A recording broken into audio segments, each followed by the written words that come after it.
Hello everyone, welcome to another lecture of Principles of Marketing and today our topic is Product and Services। कि product क्या होता है और services क्या होता है। हम इन दोनों को डिफ्रेंशिएट करने की कोशिश नहीं करेंगे, जस्ट डिफाइन करने की कोशिश करेंगे। देन मैं आप पे छोड़ दूंगा कि आप इसको डिफ्रेंशिएट करते हैं, एक ही चीज़ कहते हैं। ठीक है, तो सबसे पहले हम देखते हैं व्हाट इज़ प्रोडक्ट, के प्रोडक्ट क्या होता है। ठीक है, व्हाट इज़ प्रोडक्ट, के प्रोडक्ट क्या होता है। Anything that can be offer to the market for attention, use or consumption that might satisfy customer needs or want। कोई भी चीज़ जब मार्केट में ऑफर की जाती है किसी की तवज्जो हासिल करने के लिए, फॉर अटेंशन, यूज़ और कंजम्पशन इस्तेमाल के लिए, that might satisfy customer need and want, जो कि कस्टमर की नीड और वांट को, ज़रूरत और चाहत को सेटिस्फाई कर देगी। कोई भी चीज़, anything that can be offer to the market, कोई भी चीज़ जो मार्केट में ऑफर की जाती है तवज्जो हासिल करने के लिए, किसी के इस्तेमाल के लिए, जो उनकी नीड्स एंड वांट्स को सेटिस्फाई कर दे, वो प्रोडक्ट कहलाती है। Product is an item which is made to be sold. Product एक आइटम का नाम है, ऑब्जेक्ट का नाम है जो बनाया जाता है सोल्ड करने के लिए, मीन्स के बेचने के लिए या इस्तेमाल करने के लिए, और यूज्ड इस्तेमाल करने के लिए। तो product is an item which is made to be sold और यूज। प्रोडक्ट किसी भी आइटम का नाम है जो कि बेचने के लिए या इस्तेमाल करने के लिए बनाया जाता है। Products include more than just tangible objects such as cars, computer और सेलफोन।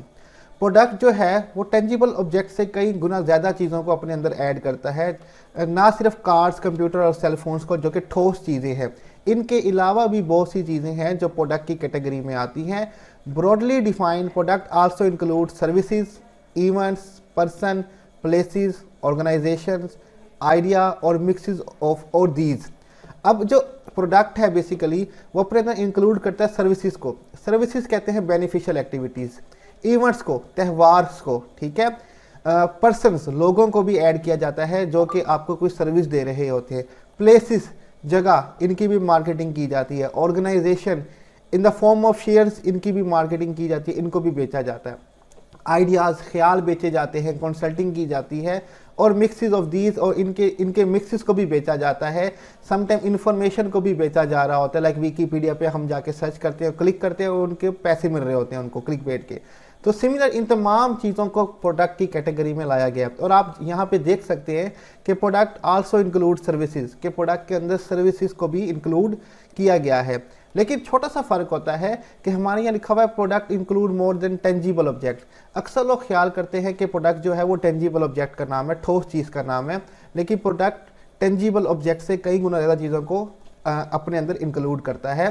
तो ये बेसिकली प्रोडक्ट हो गया। अब हम देखते हैं कि व्हाट इज़ सर्विसेज, के सर्विसेज क्या कहते हैं, सॉरी व्हाट आर सर्विसेज, के सर्विसेज क्या होती हैं। सर्विसेज को डिफाइन किया गया है, एक्शन ऑफ हेल्पिंग और डूइंग वर्क फॉर समवन। ये एक एक्शन है, ठीक है, ये अमल का नाम है जिसमें हम हेल्प करते हैं और काम करते हैं किसी के लिए। ठीक है, मीन्स के हेल्प करना या काम करना किसी के लिए, वो एक्शन जो होता है वो सर्विसेज कहलाता है। Services are form of product that consist of activities, benefit और satisfaction offered for sale that are essential, intangible, perishable and do not result in the ownership of anything. Services basically form of product है। ठीक है, ये एक तरह से product की form है जो कि कंसिस्ट करती है, मुश्तमिल होती है एक्टिविटीज़ के ऊपर, ठीक है, बेनिफिट्स के ऊपर, फ़ायदों के ऊपर, और सेटिस्फैक्शन, इत्मीनान के ऊपर, जो कि ऑफ़र की जाती हैं फॉर द सेल, जो कि बेचने के लिए ऑफ़र की जाती हैं। जो एसेंशियल, इंटेंजिबल होती हैं, जो कि ठोस नहीं होती, पेरिशेबल होती हैं और जल्दी ख़त्म हो जाती हैं, and do not result in ownership of anything, और इसमें इस सर्विस को ख़रीदने वाला उसका मालिक नहीं बनता। ठीक है, प्रोडक्ट में हम जब कोई प्रोडक्ट खरीदते हैं जो फिजिकल आइटम होता है, हम उसके मालिक बन जाते हैं। ठीक है, हम जब उसको खरीदते हैं। सर्विसेज में आप ओनरशिप हासिल नहीं करते, और ये इंटेंजिबल होती है, ठोस नहीं होती, पेरिशेबल, जल्दी ख़त्म हो जाती है। सर्विसेज बहुत तरह की हो सकती हैं, बैंकिंग की सर्विस हो सकती है, ट्रांसपोर्टेशन की सर्विस हो सकती है, एयरलाइन की सर्विस हो सकती है, प्लम्बर की सर्विस हो सकती है, मेड की सर्विस हो सकती है, इलेक्ट्रीशियन की सर्विस हो सकती है। सर्विसेज कई तरह की हैं जो प्रोवाइड की जाती हैं, और ये जैसे ही प्रोवाइड कर दी जाती है उसके बाद आपकी ओनरशिप उससे ख़त्म हो जाती है। मीन्स कि अगर आप डॉक्टर के पास गए हैं, उसके पास चेकअप करवाने के लिए। 2000 उसकी फीस है पड़ी, 15 मिनट का वो आपको चेकअप करेगा। ड्यूरिंग 15 मिनट्स आप उसको जिस तरह से चाहे बात कर सकते हैं, लेकिन आफ्टर 15 मिनट्स आपकी जो ओनरशिप है वो ख़त्म हो जाती है। तो do not result in ownership of anything, आप इसमें किसी चीज़ के मालिक नहीं बनते जब आप किसी से सर्विस ले रहे होते हैं। Services such as banking, education, medical treatment and transportation make up the majority of the economics of the rich nation। जैसे कि सर्विसेज के बारे में एग्जांपल दी गई है, बैंकिंग है, एजुकेशन है, मेडिकल ट्रीटमेंट है, ट्रांसपोर्टेशन है। अब इसमें आपको सर्विस दी जा रही होती है, कोई बेनिफिट, कोई एक्टिविटी दी जा रही होती है, आपको कोई ठोस चीज़ आपको नहीं पकड़ाई जाती। लाइक जब आप मोबाइल फ़ोन खरीदते हैं तो आप उसके ओनर बन जाते हैं, मोबाइल फ़ोन आपके पास रहता है। यहाँ पे ऐसा नहीं है, यहाँ पे आपको एक एक्टिविटी दी जा रही है जहाँ पे आप कुछ देर रहते हैं और फिर उसको छोड़ के वापस आ जाते हैं। और जो इतनी भी रिच नेशंस हैं उनकी जितनी इकोनॉमी चल रही है वो सर्विसेज की वजह से ही चल रही है, कि बेहतर सर्विसेज की वजह से वो इतनी अच्छी इकोनॉमी पे पहुँच चुके हैं, वो रिच कंट्रीज़ बन चुके हैं। अच्छा, हम आगे देखते हैं, हमारे पास सर्विसेज की कुछ कैरेक्टरिस्टिक्स हैं। 4 सर्विस कैरेक्टरिस्टिक, कुछ खसूसियात हैं सर्विसेज के बारे में। सबसे पहले हमारे पास है intangibility. Services can not be seen, tasted, felt, heard और स्मेल्ड बिफोर परचेज, कि आप सर्विसेज को खरीदने से पहले ना देख सकते हैं, ना टेस्ट कर सकते हैं, ना उसको फेल्ट कर सकते हैं, ना सुन सकते हैं, ना स्मेल कर सकते हैं। ठीक है। इन सेपरेटेबिलिटी, ठीक है, services can not be separated from the provider, कि आप सर्विस को अलग नहीं कर सकते उससे जो शख्स आपको सर्विस प्रोवाइड कर रहा है। ठीक है, कि सर्विस प्रोवाइड करने वाला आपके साथ ही रहेगा जो आपको सर्विस प्रोवाइड कर रहा है। आप सर्विस को उसके प्रोवाइडर से अलग नहीं कर सकते। डेट इज़ वाई इन सेपरेबिलिटी इसको कहा जाता है, या सेपरेबल कहा जाता है, कि ये अलग नहीं हो सकता। उसके बाद हमारे पास आ जाता है वेरिएबिलिटी। मुख्तलिफ सर्विस होती हैं, डिपेंड करता है सर्विस प्रोवाइड करने वाले के ऊपर। Quality of services depend on who provides them and when, where and how.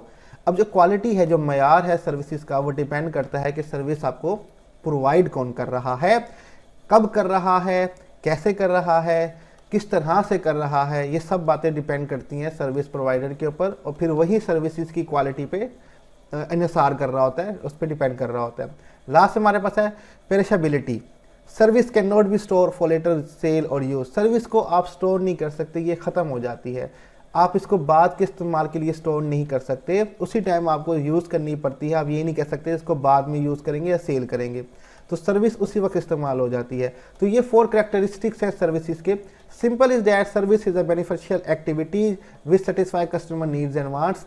Product को आम लैंग्वेज में एक टेंजिबल प्रोडक्ट कहा जाता है, फिजिकल आइटम कहा जाता है, और सर्विसेज को इनटेंजिबल आइटम कहा जाता है। But services is a form of product. Product में हमने देखा कि बहुत सी चीज़ें इंक्लूड्स हो रही होती हैं, जिसमें सर्विसेज हैं, इवेंट्स हैं, पर्सन हैं, ऑर्गेनाइजेशंस हैं, आइडियाज़ हैं, इंफॉर्मेशन हैं, बहुत सी चीज़ें इंक्लूड होती है। तो services is basically a form of product. लेकिन आम रूटीन में जनरली लोग प्रोडक्ट को टेंजिबल आइटम कहते हैं और सर्विसेज को इनटेंजिबल आइटम कहते हैं। तो ये बेसिकली प्रोडक्ट और सर्विसेज की डेफिनेशन थी। इस स्लाइड्स का लिंक मैं डिस्क्रिप्शन में दे दूंगा, आप वहाँ से कॉपी कर सकते हैं, और कोई भी क्वेश्चन हो तो आप कमेंट में पूछ सकते हैं। तो यहाँ पे हम अपना लेक्चर ख़त्म करेंगे। अल्लाह हाफिज़।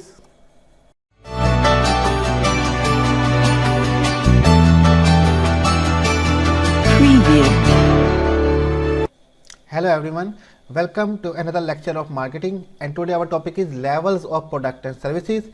कि प्रोडक्ट और सर्विसेज के लेवल्स क्या होते हैं, दर्जे क्या होते हैं, हम उनके बारे में स्टडी करेंगे। तो सबसे पहले हम देखते हैं, product planner need to think about product and services on 3 levels.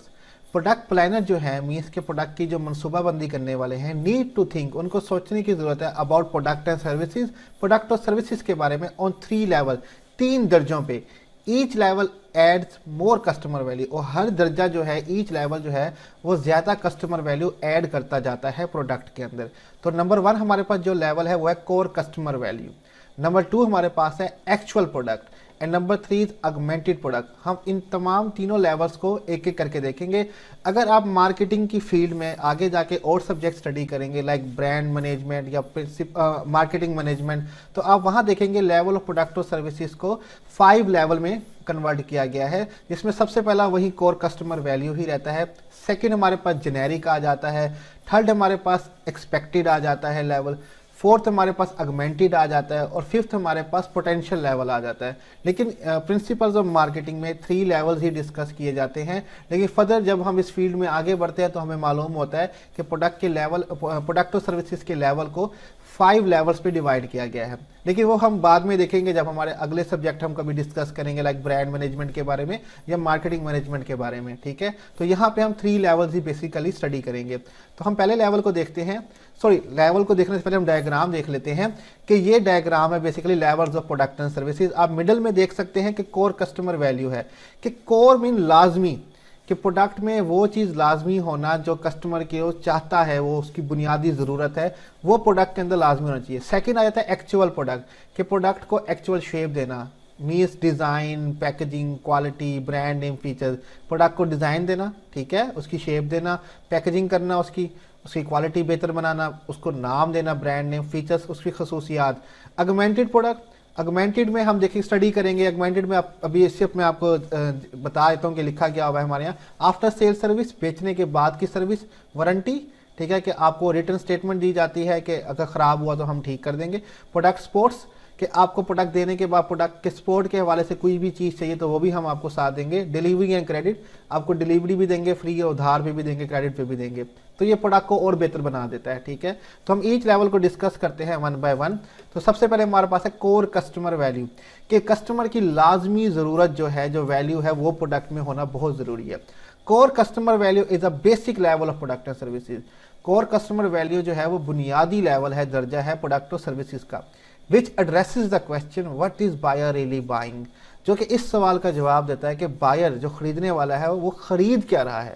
What is buyer really buying, कि बायर असल में खरीद क्या रहा है। It define the purpose of product और बेनिफिट ऑफ प्रोडक्ट। ये बताता है बेसिकली कोर कस्टमर वैल्यू जो है, ये लेवल है जो प्रोडक्ट का, ये बताता है कि प्रोडक्ट का मकसद क्या है और इसका फ़ायदा क्या होगा। That is it really solving the problem of customer, कि ये वाकई कस्टमर का जो प्रॉब्लम है, जो मसला, उसको सॉल्व करेगा क्या नहीं करेगा। और fulfilling the need of customer, क्या वाकई कस्टमर की नीड, उसकी ज़रूरत को पूरा करेगा। ये बेसिकली कोर कस्टमर वैल्यू बताता है। For example, a woman bye a lipsticks, कि मिसाल के तौर पर एक खातून है, वो लिपस्टिक खरीदती है। He buys more than a lip colour, वो अब लिपस्टिक जब खरीद रही है तो वो लिप कलर नहीं खरीद रही, वो उससे बढ़ के कोई चीज़ ले रही है। It buy a hope to be more beautiful, basically वो एक उम्मीद खरीद रही है कि लिपस्टिक लगाने से वो ज़्यादा खूबसूरत लगेगी। जबकि लिप कलर जो होता है वो आपके होंठों को एक रंग देता है, लेकिन बेसिकली वो खरीद क्या रही है, एक होप खरीद रही है कि इससे खरीदने से, वो इसको यूज़ करने से वो और ज़्यादा खूबसूरत, चार्मिंग लगेगी। आई कॉस्मेटिक कंपनी से, जैसे कि कॉस्मेटिक कंपनीज हैं वो कहती हैं in factory we make a cosmetic, हम फैक्ट्रीज के अंदर कॉस्मेटिक बनाते हैं। In the store we sell hope, लेकिन हम स्टोर के अंदर, मीन्स के दुकान के अंदर हम उम्मीद बेच रहे होते हैं कि हमारे प्रोडक्ट और सर्विसेज इस्तेमाल करने से उनकी जो नीड है, चाहे वो खूबसूरत लगने की है, जो जिस चीज़ की भी नीड है, वो पूरी होनी चाहिए। तो प्रोडक्ट बेसिक नीड आपकी पूरी कर रहा है कि नहीं, वो बेसिकली कोर कस्टमर वैल्यू कहलाता है, फर्स्ट लेवल ऑफ प्रोडक्ट और सर्विसेज कहलाता है। हम सेकंड लेवल देखते हैं, हमारे पास एक्चुअल प्रोडक्ट, असली प्रोडक्ट होना। At the second level, product planner must turn the core benefit into actual product, कि जब कोर बेनिफिट है, जो ज़रूरत है, जो फ़ायदा है प्रोडक्ट का, उसको एक्चुअल प्रोडक्ट में कन्वर्ट कर देना, मीन्स कि उसको बना देना, उसकी एक शेप दे देना, उसको ढांचा दे देना। They need to develop product and services feature, उनको प्रोडक्ट और सर्विसेज की खसूसियात बनाने की ज़रूरत है। डिज़ाइन, उसका डिज़ाइन कैसे होगा, शेप कैसे होगी। अ क्वालिटी लेवल, उसका मेयार कैसा होगा। ब्रांड नेम, उसका नाम क्या होगा। पैकेजिंग, उसको किस तरह से पैक किया जाएगा, किस शक्ल में दिया जाएगा। तो ये डेवलप करना प्रोडक्ट प्लानर के लिए बहुत ज़रूरी होता है सेकंड लेवल पे आके। For example, BlackBerry is a actual product, कि ब्लैकबेरी एक एक्चुअल प्रोडक्ट है। इट्स नेम, उसका नाम, उसके parts, styling, feature, packaging and other attribute have all been combined to deliver core customer value. अब इन तमाम चीज़ों को, चाहे उसका नाम है, चाहे उसका पार्ट है, उसका स्टाइल है, उसके फीचर्स हैं, उसकी पैकेजिंग है, और जितनी भी खसूसियात हैं, वो आपको एक मिला के एक साथ दी जाती हैं। अब ब्लैकबेरी का मकसद सिर्फ फ़ोन पे बात करना नहीं है, आपको हर चीज़ प्रोवाइड करना कि आप उसको किस किस तरह से आप उसके फ़ायदा उठाना चाहते हैं, वो आपको तमाम बेनिफिट देगा। आजकल किसी भी मोबाइल का मकसद सिर्फ फ़ोन पे बात करना नहीं होता, आपको एक क्या कहते हैं आपकी स्टेटस कॉन्शियस को भी पूरा कर रहा होता है, आपकी कैमरे की ज़रूरियात को भी पूरा कर रहा होता है। मीन्स के उसके बहुत सारे बेसिक यूज़ होते हैं। अब कुछ लोग मोबाइल फ़ोन करने के लिए नहीं खरीदते, अपना सेल्फ स्टीम को पूरा करने के लिए खरीद रहे होते हैं, ठीक है, अपनी इज्जत दिखाने के लिए कर रहे होते हैं। क्या वाकई प्रोडक्ट आपकी वो नीड पूरी कर रहा है कि नहीं? तो आप देखते हैं कि अक्सर लोग एप्पल जब अपने पास रखते हैं तो वो फ़ोन जो है पॉकेट की जगह अपने हाथ में रखना पसंद करते हैं। मीन्स के उनकी कोर कस्टमर वैल्यू उससे पूरी हो रही है कि नहीं हो रही। तो मोबाइल फ़ोन का बेसिक मकसद ये नहीं रहा, लेकिन हम उस मकसद को फिर एक्चुअल प्रोडक्ट में कन्वर्ट करते हैं, जो कि हमारा second level of product and services कहलाता है। हम थर्ड लेवल देखते हैं, हमारे पास क्या है, augmented product. Augmented means better than perfect, कि किसी चीज़ का परफेक्ट से बेहतर होना, ज़्यादा अच्छा होना अगमेंटेड कहलाता है। अब प्रोडक्ट कैसा होगा, कब होगा कि वो आपको परफेक्ट से भी बेहतर लगे? जब कंपनी आपको प्रोडक्ट के साथ और भी बहुत सारे बेनिफिट्स दे रही हो, तब आपका जो प्रोडक्ट होता है वो आपको अगमेंटेड लगता है। Product planner must build an augmented product around the core benefit and actual product by offering additional consumer services। अब जो प्रोडक्ट प्लानर है, प्रोडक्ट की मनसूबाबंदी करने वाला है, अब इसको बिल्ड करना augmented product around the core benefit and actual product के। अब कोर बेनिफिट्स लाजमी जो उसके बेनिफिट्स हैं प्रोडक्ट के, एक्चुअल जो प्रोडक्ट बना दिया गया है उसके साथ उसको अगमेंटेड प्रोडक्ट मीन्स के एडिशनल कंज्यूमर सर्विसेज देनी है, कि उसको ज़्यादा और बेहतर सर्विसेज देनी है, ठीक है। सच एज वारंटी, कि वारंटी जब कस्टमर प्रोडक्ट लेके जाता है और वारंटी हो तो वह इत्मीनान में होता है कि अगर इसमें कोई ख़राबी भी हो गई तो वारंटी है। वारंटी कहते हैं रिटर्न स्टेटमेंट को, ठीक है। गारंटी और वारंटी के बारे में हम कभी फिर डिस्कस करेंगे, उसमें फ़र्क क्या होता है। सिर्फ ये बता जाऊँ कि वारंटी रिटर्न स्टेटमेंट होती है कि इसमें 1-2 साल आपको रिटर्न स्टेटमेंट दी जाती है कि अगर ये इस वजह से ख़राब हो गया तो हम इसको रिपेयर करके देंगे। आफ्टर सेल सर्विस, बेचने के बाद भी सर्विस देना। जैसे अक्सर एलईडी कंपनी है, जो अच्छी कंपनीज हैं, वो जब एलईडी बेचते हैं तो वो ये भी कहते हैं कि हम आपको घर में लगा के भी देंगे, ठीक है। प्रोडक्ट सपोर्ट, प्रोडक्ट को सपोर्ट करने वाली चीज़ें भी साथ फराहम करना, या ऐसे मैनुअल चीज़ें आपको दे देना जो आपको प्रोडक्ट को सपोर्ट करने में हेल्प दें, या ऐसी सर्विसेज दे देना जो आपको समझाएं कि प्रोडक्ट का इस्तेमाल किस तरह से करना है, वो भी कंपनीज आपको देती हैं। डिलीवरी, फ्री डिलीवरी दे देना, घर तक आपको प्रोडक्ट पहुंचाना, ठीक है। ये कंपनी बड़ा इस जो कस्टमर है इसको बड़ा बेनिफिट देता है कि अगर हमें फ्री डिलीवरी दी जा रही है तो वो प्रोडक्ट से बहुत खुश हो जाता है। एंड क्रेडिट, उधार पे दे देना, ठीक है। आजकल लोग किस्तों पे चीज़ें खरीदते हैं, तो जब ये चीज़ें, ये एडिशनल सर्विसेज भी साथ में ऑफर की जाती हैं तो प्रोडक्ट जो है आपका बेटर देन परफेक्ट हो जाता है, कि परफेक्ट से भी अच्छा हो जाता है कस्टमर के माइंड के अंदर। तो बेसिकली यहाँ पे हमारे 3 लेवल ऑफ जो प्रोडक्ट और सर्विसेज हैं वो कंप्लीट हो जाते हैं। नंबर 1 हमारे पास कोर कस्टमर वैल्यू था, सेकंड हमारे पास एक्चुअल था, और थर्ड हमारे पास अगमेंटेड प्रोडक्ट कहलाता है। तो यहाँ पे हमारा लेक्चर खत्म होता है। इस लेक्चर की स्लाइड्स का लिंक मैं डिस्क्रिप्शन में दे दूंगा, आप वहाँ से कॉपी भी कर सकते हैं, और कोई भी सवाल पूछना हो तो आप कमेंट में पूछ सकते हैं। तो यहाँ पे हम अपना लेक्चर खत्म करेंगे। अल्लाह हाफिज़।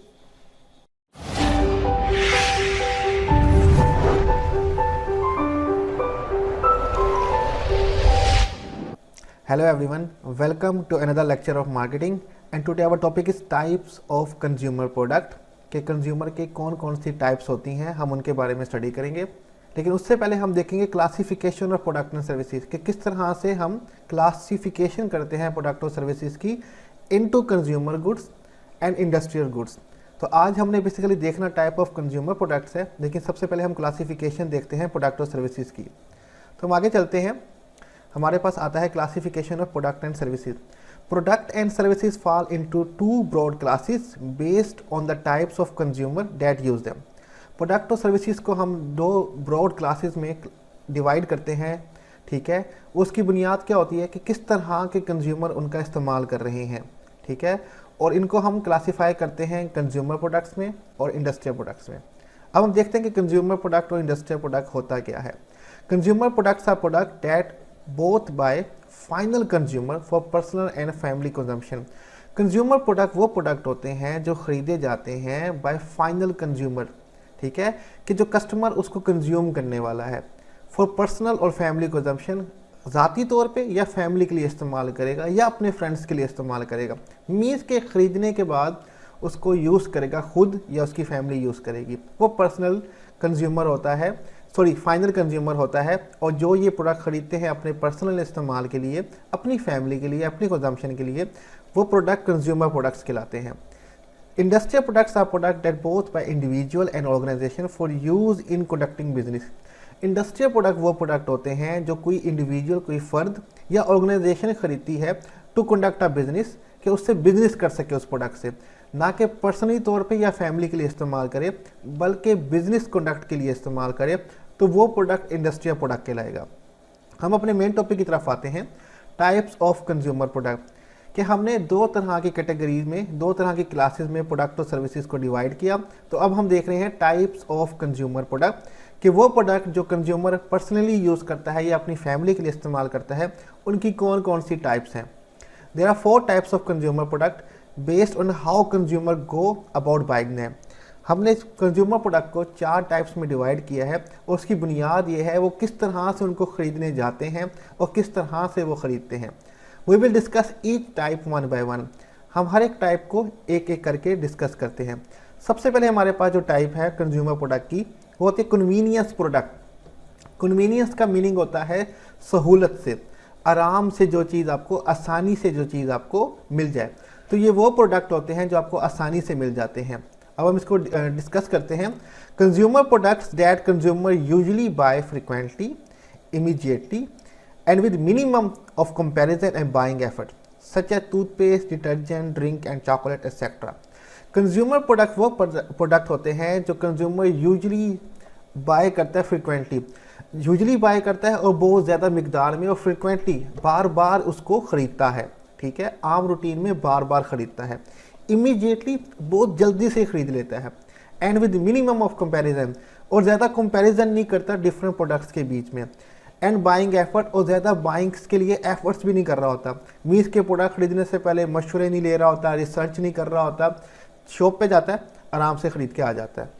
सच है टूथपेस्ट, जैसे कि टूथपेस्ट होता है, डिटर्जेंट सर्फ होते हैं कपड़े धोने के लिए, ड्रिंक है सॉफ्ट ड्रिंक, कोक या पेप्सी कुछ भी, या चॉकलेट्स।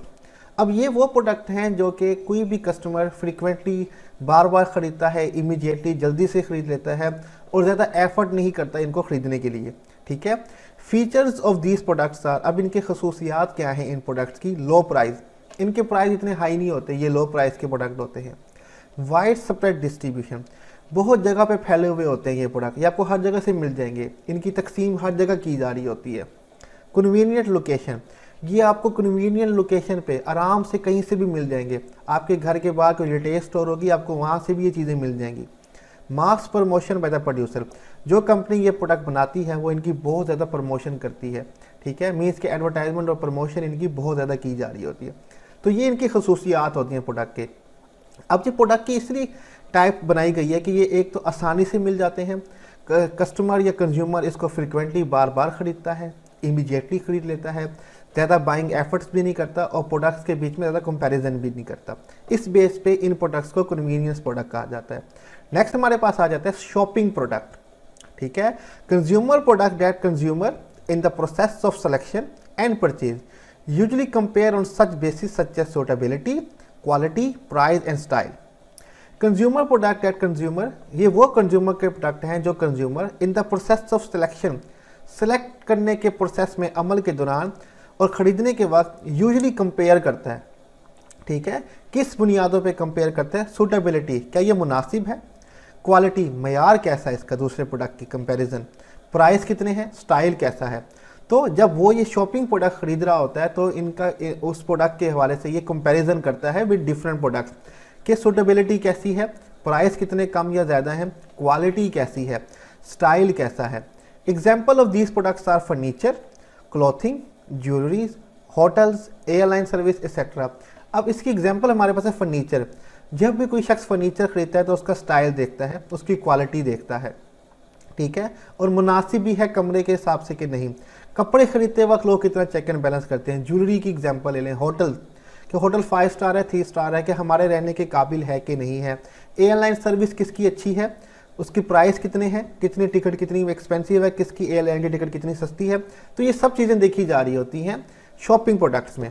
तो that is why in basis पे इनको शॉपिंग प्रोडक्ट कहा जाता है। करेक्टरिस्टिक्स ऑफ दीज प्रोडक्ट, अब इन प्रोडक्ट्स की करेक्टरिस्टिक्स या फीचर्स, खसूसियात क्या क्या हैं वो हम देखते हैं। हाई प्राइस, कीमत ज़्यादा होती है इनकी। Selective distribution in fever outlet, इनके सेलेक्टिव डिस्ट्रीब्यूशन होते हैं, वहाँ पे इनके आउटलेट्स होते हैं, वहाँ से मिल रहे होते हैं। ये आपको घर के बाहर के रिटेल शॉप से नहीं मिल जाएंगे। ये आपको कपड़े ज्वेलरी के लिए आपको एक अलग से आउटलेट जाना पड़ेगा, इनके अलग से प्लाजाज होते हैं, वहाँ से ये आपको मिल रहे होते हैं। Advertising and personal selling by producer and retailer. अब इनकी जो एडवर्टाइजिंग होती है या पर्सनल सेलिंग जो होती है, पर्सनल सेलिंग मीन्स की जो खुद प्रमोशन की जा रही होती है, ये प्रोड्यूसर मीन्स के प्रोडक्ट बनाने वाले भी कर रहे होते हैं और बेचने वाले भी कर रहे होते हैं। ठीक है, अक्सर आप देखेंगे कि कपड़ों की दुकान के बाद सेल लगी हुई होती है कि एक सूट खरीदने पे आपको एक ड्रिंक फ्री मिलेगी, एक्सेट्रा एक्सेट्रा। मीन्स के वो खुद से भी जो शॉपकीपर है, रिटेलर है, वो उसकी एडवर्टाइजमेंट प्रमोशन कर रहे हैं। और जो कंपनीज ये प्रोडक्ट बनाती हैं, ठीक है, वो भी अपने प्रमोशंस करती हैं।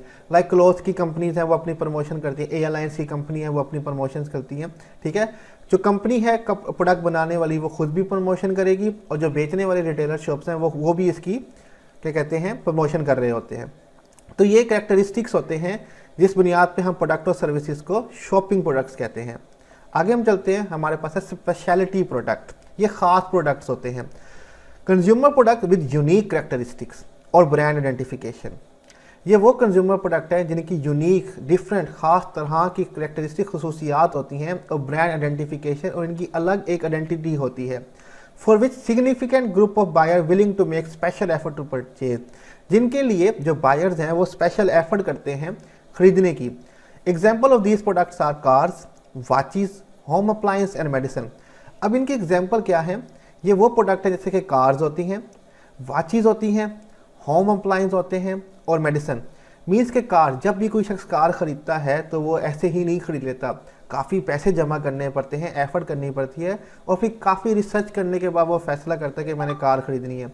सिमिलर वॉचेस, यहाँ पे हम सेकंड नंबर वाली वॉचेस की बात नहीं करेंगे, हम जो रोलेक्स और रैडो की बात करूँगा कि उसको खरीदने के लिए बहुत मेहनत करनी पड़ती है और कस्टमर रिसर्च करते हैं और आफ्टर डैट ही जाके वो खरीदते हैं। होम अप्लायंस, घर का एसी, टीवी, मशीनरीज वगैरह खरीदने के लिए भी एफर्ट्स करनी पड़ती हैं और काफ़ी सोच विचार के बाद डिसाइड करना पड़ता है कि इस कंपनी का हमें ख़रीदना है। मेडिसिन, हमारे यहाँ पाकिस्तान में मेडिसिन बड़ी आसानी से आपको किसी भी शॉप पे जाके, किसी भी मेडिकल स्टोर पे मिल जाएगी, लेकिन बाहर के मुल्क में जब तक आपके पास प्रिस्क्रिप्शन ना हो डॉक्टर की तरफ से, जब तक आप डॉक्टर से अपॉइंटमेंट लेके उसको चेकअप करवा के उसकी प्रिस्क्रिप्शन ना बनवाने, आपको मेडिसिन नहीं मिलती। तो मीन्स के मेडिसिन के लिए स्पेशल एफर्ट्स करनी पड़ती हैं। तो इन बुनियादों पे इन प्रोडक्ट्स को स्पेशलिटी प्रोडक्ट कहा जाता है। Characteristics of these products are high prices. इन प्रोडक्ट की खसूसियात क्या हैं कि इनके प्राइसेस हाई होती हैं।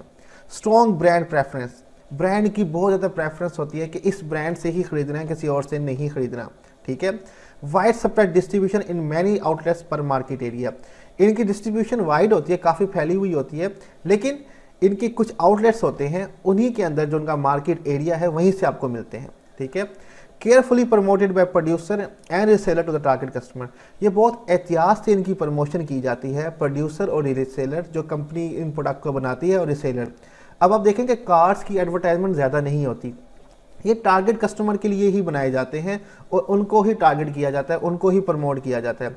अब ये प्रमोट कैसे होते हैं? आपको मैसेजेस आ जाएंगे बैंक के थ्रू, डिफरेंट कंपनी खुद आपसे रब्ता करती है। अब सिमिलर अगर आप देखेंगे मेडिसिन की कंपनी जो है वो अपने मेडिसिन की प्रमोशन नहीं करती, वो डॉक्टर्स के थ्रू करते हैं, केयरफुली वो प्रमोट कर रहे होते हैं। हाँ, अलबत्ता होम अप्लायंस की आपको एड्स बहुत ज़्यादा आ रही होंगी, लेकिन उनकी भी वारंटीज़ होती हैं, वो ऐसे ही आपको प्रमोशन नहीं दे रहे होते। तो इन कैरेक्टरिस्टिक्स की बुनियाद पे इन प्रोडक्ट एंड सर्विसेज को स्पेशलिटी प्रोडक्ट की कैटेगरी में, टाइप में डाल दिया जाता है। लास्ट हमारे पास जो है वो है अनसाउड प्रोडक्ट। अनसाउड का मतलब होता है बे मांगे बे मतलब। ठीक है, जो प्रोडक्ट कस्टमर चाहता नहीं होता या जिसके बारे में वो समझ नहीं पाता, ये वो प्रोडक्ट्स होते हैं। Consumer products that consumer either does not know about और know but doesn't usually think to buy. Consumer product ये वो प्रोडक्ट है जिनके बारे में कंज्यूमर या कस्टमर, ग्राहक जानता ही नहीं होता। अगर जानता भी है तो कभी सोचता नहीं है, ठीक है, खरीदने के बारे में। Example of these products our life insurance. अब इन प्रोडक्ट्स की एग्जाम्पल क्या, जैसे कि लाइफ इंश्योरेंस, बीमा policy, funeral services and red cross blood donation. अब ये वो प्रोडक्ट हैं जिनके बारे में कोई भी खरीदने के बारे में सोचता नहीं है। ठीक है, इंश्योरेंस हम कभी नहीं सोचते कि खरीदेंगे, इसके लिए बहुत ही एग्रेसिव इंसान को डराना पड़ता है, उसके फ्यूचर के बारे में प्रमोशन करनी पड़ती है फिर ही। सिमिलर फ्यूनरल सर्विसेज, कोई कभी भी फ्यूनरल सर्विसेज लेने का पहले से नहीं सोचता। सिमिलर ब्लड डोनेशन के बारे में भी कोई नहीं सोचता। Characteristics of these products are price varies. अब खसूसियात क्या है इन प्रोडक्ट और सर्विसेज के? इनके प्राइस वेरी डिफरेंट होते हैं, different scheme, different price. Aggressive advertisement and personal selling. Aggressive advertisement होती है, मीन्स के आप पे जोर लगाया जाता है, आपको डराया जा रहा होता है, तब भी जाके आप ये प्रोडक्ट खरीदते हैं। पर्सनल सेलिंग बहुत ज़्यादा होती है, इसमें पर्सनली तौर पे फ़ोन, ईमेल करके या खुद मिल के आपके साथ इसकी सेलिंग की जा रही होती है, आपको समझाया जा रहा होता है कि ये प्रोडक्ट और सर्विसेज आपके लिए बहुत ज़्यादा ज़रूरी हैं। इन करेक्टरिस्टिक्स और खसूसियात की बिना पे कि कस्टमर जिनके प्रोडक्ट और सर्विसेज के बारे में सोचते नहीं हैं या जिनको ख़रीदना नहीं चाहते, वो अनसाउंड प्रोडक्ट कहलाते हैं। यहाँ पे हमारा टाइप्स ऑफ कंज्यूमर प्रोडक्ट जो है वो एंड पे पहुँचता है। इस स्लाइड्स के लिंक मैं डिस्क्रिप्शन में दे दूंगा, आप वहाँ से कॉपी कर सकते हैं, और अगर कोई सवाल भी आपने पूछना तो आप पूछ सकते हैं। नेक्स्ट लेक्चर जो हमारा होगा वो इंडस्ट्रियल प्रोडक्ट और सर्विसेज पे होगा कि इंडस्ट्रियल प्रोडक्ट या बिजनेस प्रोडक्ट कौन कौन से होते हैं, हम उनके बारे में डिस्कस करेंगे। तो आज हम अपना लेक्चर यहीं पे ख़त्म करेंगे। टेक केयर, अल्लाह हाफिज़।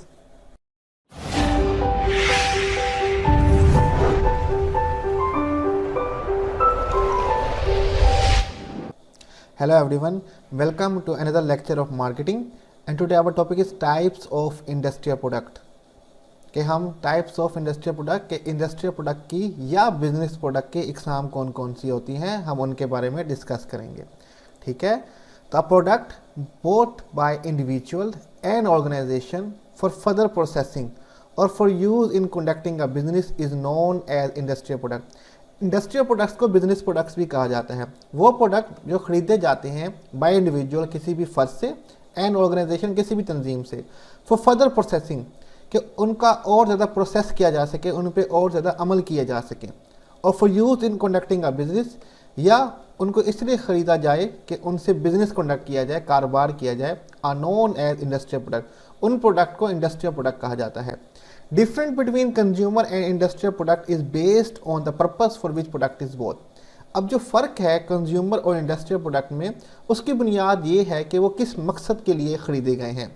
ए product use for personal and family purpose is known as consumer product. अगर प्रोडक्ट ख़रीदा गया है पर्सनल और फैमिली पर्पस के लिए, ज़ाती तौर के लिए या फैमिली के इस्तेमाल के लिए, तो वो कंज्यूमर प्रोडक्ट कहलाएगा। But if use to conduct a business then it's a business product. अगर उसको बिजनेस कंडक्ट करने के लिए इस्तेमाल किया गया है तो वो बिजनेस प्रोडक्ट मतलब कि इंडस्ट्रियल प्रोडक्ट कहलाएगा। अब हम टाइप्स देखते हैं कि कौन कौन सी हैं। Types of industrial products. Industrial product and services include material and parts, capital item, supplies and services. सबसे पहले हम देखते हैं कि मटेरियल एंड पार्ट्स क्या होते हैं। मटेरियल मवाद को कहते हैं और पार्ट्स टुकड़ों को कहते हैं। डिफरेंट पार्ट्स और मटेरियल मिलके प्रोडक्ट बनाते हैं। Material and parts include raw material and manufacture material and parts. Material और जो पार्ट्स हैं ये इंक्लूड करते हैं रॉ मटेरियल, खाम मवाद, एंड मैन्युफैक्चर और चीज़ें बनाने का मटेरियल एंड पार्ट्स और टुकड़े। Raw material consist of farm products. Raw material को फार्म प्रोडक्ट्स में भी डिवाइड किया जाता है, सच एज वीट, गंदम, कॉटन, कपास, लाइव स्टॉक, जानवर, फ्रूट्स, फल एंड वेजिटेबल, सब्जियाँ। एंड नेचुरल प्रोडक्ट और कुदरती product such as fish, crude petroleum and iron ore, जैसे कि लोहे का ओर हो गया, फिश हो गई मछली, क्रूड पेट्रोलियम खाम तेल हो गया। ठीक है, ये तमाम चीज़ें हमारी रॉ मटेरियल में आती हैं। एक रॉ मटेरियल में फार्म प्रोडक्ट्स आ जाते हैं और एक नेचुरल प्रोडक्ट्स आ जाते हैं, और वो कौन कौन से होते हैं उनकी एग्जांपल हमने यहाँ पे मेंशन की हुई है। मैन्युफैक्चरिंग मटेरियल कंसिस्ट और component material iron, cements, wire. अब जो मैन्युफैक्चर मटेरियल है या कंपोनेंट हैं ये बेसिकली आयरन, लोहा, सीमेंट हो गई या वायर, तारें वगैरह, ये इन पे कंसिस्ट करती हैं। ये तमाम चीज़ें खरीदी जाती हैं फर्दर प्रोसेसिंग के लिए या कुछ बिजनेस करने के लिए। ठीक है, ताकि इनसे बिजनेस किया जा सके, कारोबार किया जा सके, प्रॉफिट कमाया जा सके। तो सेकंड हमारे पास जो टाइप है इंडस्ट्रियल प्रोडक्ट की वो है कैपिटल आइटम, सरमायाकारी के items. Capital item consist of installation equipment. Installation कहते हैं किसी चीज़ को नस्ब करना, किसी चीज़ को बनाना। ठीक है, इंस्टॉल करना किसी जगह पे, ये वो वाले इक्विपमेंट्स होते हैं। एंड एसेसरीज आइटम, और एसेसरीज आइटम होते हैं जो कि मददगार इक्विपमेंट कहलाते हैं। Installation consist of major purchases such as building, factories, offices and fix equipment, generator, large computer, elevator etcetera. Installation, अब जो आइटम्स हैं ये इक्विपमेंट्स हैं, ठीक है, जो टूल्स हैं, हथियार हैं हमारे पास, ये जो है ये बेसिकली मेजर परचेजेस होते हैं, बड़ी बड़ी चीज़ों को ख़रीदना होता है, सच एज बिल्डिंग्स के बड़ी बड़ी बिल्डिंग को बनाना या ख़रीदना, फैक्ट्रीज़ के लिए, ऑफिस के लिए, एंड फिक्स इक्विपमेंट, और ऐसे इक्विपमेंट जिनको फिक्स किया जाता है, जैसे कि जनरेटर, बड़े बड़े जनरेटर होते हैं बड़े बड़े फैक्ट्रीज और ऑफिस के बाद, लार्ज कंप्यूटर सिस्टम बनाए जाते हैं और एलिवेटर बनाया जाता है, जो कि बड़ी एक्सपेंसिव और बड़ी इंपॉर्टेंट चीज़ें होती हैं, और ये एक जगह पे फिक्स्ड होती हैं, ये चेंज नहीं होती। Accessory equipment includes portable factory equipment and tools. अब जो एसेसरीज इक्विपमेंट हैं ये पोर्टेबल, आसानी से ले आने और ले जाने वाले इक्विपमेंट या टूल्स होते हैं, जैसे कि हैंड टूल के पेचकस वगैरह हो गए, लिफ्ट ट्रक, सामान को उठाने वाले लिफ्ट ट्रक हो गए, एंड ऑफिस इक्विपमेंट, और ऑफिस के जो इक्विपमेंट होते हैं जैसे कि कंप्यूटर हो गया, फैक्स मशीन हो गया, डेस्क हो गया, ठीक है, ये सारे के सारे जो हैं ये कैपिटल आइटम्स के कैटेगरीज में आ जाती हैं, और ये जब होती हैं एक जगह पे तब भी कोई बिजनेस या कारोबार स्टार्ट हो पाता है। नेक्स्ट जो हमारे पास टाइप है बेसिकली वो है सप्लाईज एंड सर्विसेज। ये सप्लाईज होती हैं, ये चीज़ें होती हैं जो मुहैया की जाती हैं। सप्लाईज का मतलब होता है मुहैया करना, जिनसे हम कारोबार को आगे बढ़ा सकें और उसको चलता रहे, कंटिन्यू कर सकें। और डिफरेंट सर्विसेज प्रोवाइड की जाती हैं जो कि कारोबार के लिए, बिजनेस के लिए बहुत ज़रूरी होती हैं। सप्लाईज इंक्लूड ऑपरेटिंग सप्लाईज, ठीक है, जैसे कि लुब्रिकेंट, पेपर, पेंसिल्स। ऑपरेटिंग कहते हैं अमल काम को, चीज़ें बनाने के लिए, ऑपरेशंस के लिए जो चीज़ें मुहैया की जाती हैं, जैसे कि लुब्रिकेंट तेल, ठीक है, पेपर कागज़, पेंसिल, ये काम करने की हमें बहुत ज़्यादा ज़रूरत होती है इन चीज़ों की, इन्हीं के थ्रू हम काम कर रहे होते हैं, ठीक है। पेपर का होना बहुत ज़रूरी है, पेंसिल का होना बहुत ज़रूरी है, लुब्रिकेंट का, and repair and maintenance item such as paints and nail. और रिपेयर करने के लिए या मेंटेन करने के लिए जो आइटम होते हैं जैसे कि पेंट हो गया, कील हो गए, नेल हो गए, ये भी बहुत ज़रूरी है काम के लिए। Business services include maintenance and repair services. अब जो बिजनेसेस, कारोबारी सर्विसेज जो हैं, बेनिफिशियल एक्टिविटीज़ हैं, ये इंक्लूड करते हैं मेंटेनेंस की सर्विसेज, कि चीज़ों को मेंटेन करना, बरकरार रखना और उनको रिपेयर करना, ठीक करने की सर्विसेज, जैसे कि विंडो क्लीनिंग, खिड़कियां साफ करना, कंप्यूटर रिपेयर, कंप्यूटर को ठीक करना, बिजनेसेस एडवाइजरी सर्विसेज, कारोबारी मशवरे की सर्विसेज देना, लीगल सर्विसेज, कानूनी सर्विसेज देना, जैसे कि हमारे यहाँ लॉयर्स वगैरह होते हैं, वकील होते हैं, मैनेजमेंट कंसल्टिंग, इंतज़ामी मशवरा देना, एडवर्टाइजिंग या कंपनी के बारे में एडवर्टाइज देना, ठीक है, उसके बारे में इश्तिहार देना। तो ये बिजनेस सर्विसेज होते हैं जो प्रोवाइड किए जाते हैं बिजनेसिस को। तो इस तरह की जो सर्विसेज होती हैं, लाइक विंडो क्लीनिंग हो गई, कंप्यूटर रिपेयर्स हो गए, ठीक है, कंसल्टिंग, बिजनेस कंसल्टिंग हो गई या बिजनेस एडवाइजरी सर्विसेज हो गए, ये हमारे बिजनेस सर्विसेज में आते हैं, जो कि बिजनेस की थर्ड टाइप सप्लाईज और सर्विसेज के अंदर इंक्लूड हो जाते हैं। तो यहाँ पे हमारे 3 टाइप्स ऑफ इंडस्ट्रियल प्रोडक्ट का बेसिकली एंड हो जाता है। ये शॉर्ट सा लेक्चर था, जब थोड़ा सा इंट्रोडक्शन देना था इंडस्ट्रियल प्रोडक्ट का, क्योंकि हमारे यहाँ जो मार्केटिंग है बेसिकली वो कंज्यूमर मार्केटिंग स्टडी की जाती है, इंडस्ट्रियल मार्केटिंग बहुत कम स्टडी की जाती है। दैट इज़ वाई जो इंडस्ट्रियल टाइप ऑफ प्रोडक्ट्स और सर्विसेज हैं इसको मैंने शॉर्ट रखा है। इस स्लाइड्स के लिंक जो है वो मैं डिस्क्रिप्शन में दे दूंगा, वहाँ से कॉपी कर सकते हैं, और यहीं पे हम अपना लेक्चर एंड करेंगे। और कोई भी क्वेश्चन पूछना हो तो कमेंट में आप पूछ सकते हैं। अल्लाह हाफिज़।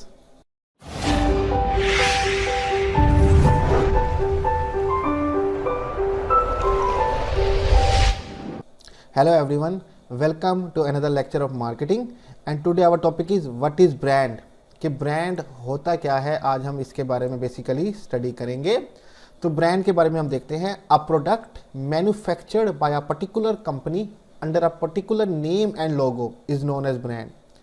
कि कोई भी प्रोडक्ट जो मैन्युफैक्चर होता है, जो बनता है बाय अ पर्टिकुलर कंपनी, किसी खास कंपनी के through, under a particular name और लोगो, किसी खास नाम के अंदर या किसी खास लोगो अलामत के अंदर, इज नोन एज ब्रांड, वो ब्रांड कहलाता है। For a century brand is mean to distinguish the good of one producer from another. अब सेंचुरी से, सदियों से ब्रांड का बेसिकली मकसद क्या है कि वो डिस्टिंग्विश करता है गुड्स ऑफ वन प्रोड्यूसर, कि कोई एक प्रोड्यूसर जो प्रोडक्ट या गुड्स बनाता है उसको डिस्टिंग्विश करता है, डिफ्रेंशिएट करता है फ्रॉम अनदर, दूसरे प्रोड्यूसर से जो उस तरह के प्रोडक्ट और सर्विसेज बनाता है। मीन्स सपोज के 2 कंपनीज हैं जो मोबाइल फ़ोन्स बनाती हैं, तो अब दोनों बनाती सेम गुड्स और सर्विसेज हैं, मीन के सेम प्रोडक्ट बना रहे हैं जो है मोबाइल फ़ोन। अब उनका जो पर्टिकुलर नेम और लोगो है वो डिफ्रेंशिएट करते हैं उन दोनों को, कि ये जो मोबाइल फ़ोन है ये इस कंपनी का है, ये जो मोबाइल फ़ोन है ये दूसरी कंपनी का है। तो ब्रांड बेसिकली है क्या, कि कोई भी प्रोडक्ट जो मैन्युफैक्चर होता है किसी पर्टिकुलर कंपनी से अंडर अ पर्टिकुलर नेम और लोगो, किसी खास नाम या लोगो के अंदर, उसको हम ब्रांड कहते हैं। ठीक है।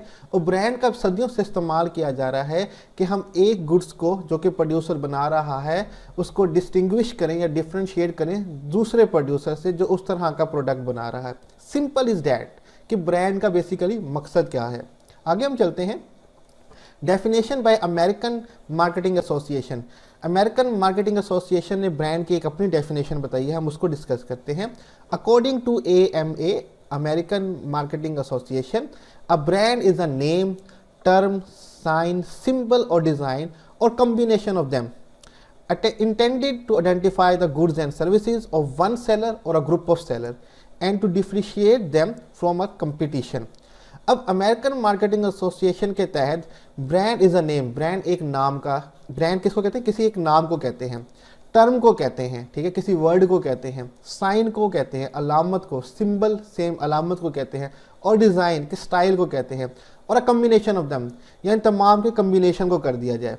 Attendant to identify the good and services, उसका मकसद क्या है कि आइडेंटिफाई किया जाए गुड एंड सर्विसेज को ऑफ वन सेलर कि ये इस सेलर के गुड एंड सर्विसेज हैं, और अ ग्रुप ऑफ सेलर कि इन ग्रुप ऑफ सेलर के प्रोडक्ट और सर्विसेज हैं, और इनको डिफ्रेंशिएट किया जाए इनके कंपटीशन से कि कौन दूसरे इसी तरह के प्रोडक्ट और सर्विसेज बना रहे हैं। तो ब्रांड बेसिकली वो कहता है कि एक नाम है, ठीक है, एक टर्म है, एक सिंबल है, एक डिज़ाइन है जो कंपनीज अपने प्रोडक्ट और सर्विसेज के लिए इस्तेमाल करते हैं ताकि उनको डिफ्रेंशिएट किया जाए अपने कंपेटिटर से। Simple is that.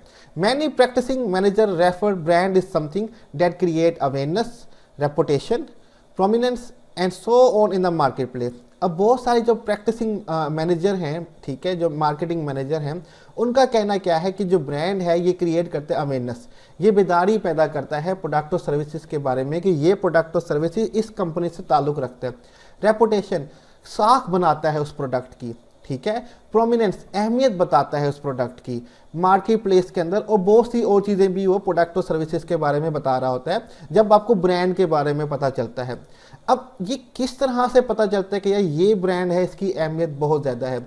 बेसिकली जिस ब्रांड को हम अहमियत बहुत दे रहे होते हैं, जो ब्रांड फेमस बहुत ज़्यादा होता है, उस ब्रांड की इक्विटी बहुत ज़्यादा होती है, मीन्स की वैल्यू बहुत ज़्यादा होती है, हम उसको प्रेफर बहुत कर रहे होते हैं, उसकी स्ट्रॉन्ग वैल्यू होती है, स्ट्रॉन्ग इक्विटी होती है।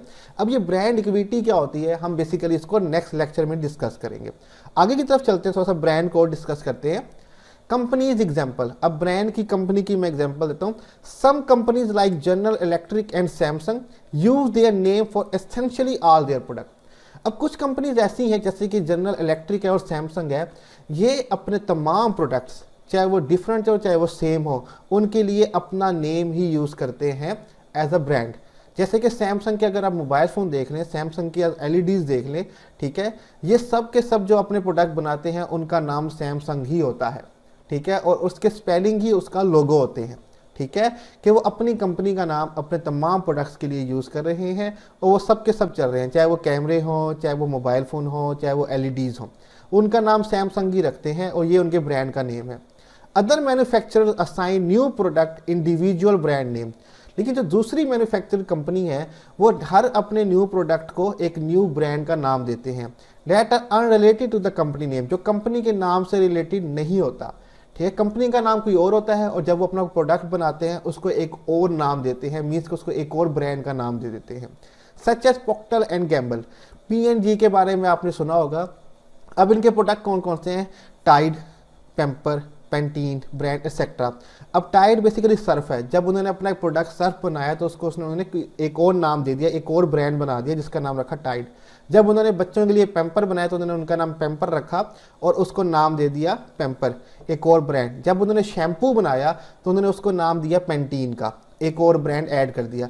जबकि सैमसंग वाले ऐसे नहीं कर रहे, वो जो भी प्रोडक्ट बनाते हैं उसको अपना ही नाम देते हैं सैमसंग, कि सैमसंग का LED, सैमसंग का मोबाइल, लेकिन इन्होंने अपने तमाम प्रोडक्ट्स को अलग से एक नया नाम दिया, एक नया ब्रांड बनाया है। तो ब्रांड बेसिकली क्या होता है, जब कंपनी अपने किसी भी प्रोडक्ट को किसी पर्टिकुलर नेम के अंडर लेके आती है या लोगो के अंदर लेके आती है, उसको हम ब्रांड कहते हैं। तो जितने भी कंपनीज यहाँ पे बनी हुई है, अगर उनका नाम है, उनका लोगो है, वो ब्रांड कहलाती हैं। हाँ, कुछ इंडस्ट्रीज ऐसी हैं जहाँ पे ब्रांडिंग नहीं होती, सच एज एग्रीकल्चर सेक्टर, यहाँ पे ब्रांडिंग बहुत कम होती थी लेकिन अब होना शुरू हो गई है। मीन्स के अगर आप शुगर ले रहे हैं तो आप खुले में लेते हैं, ठीक है, ओपन।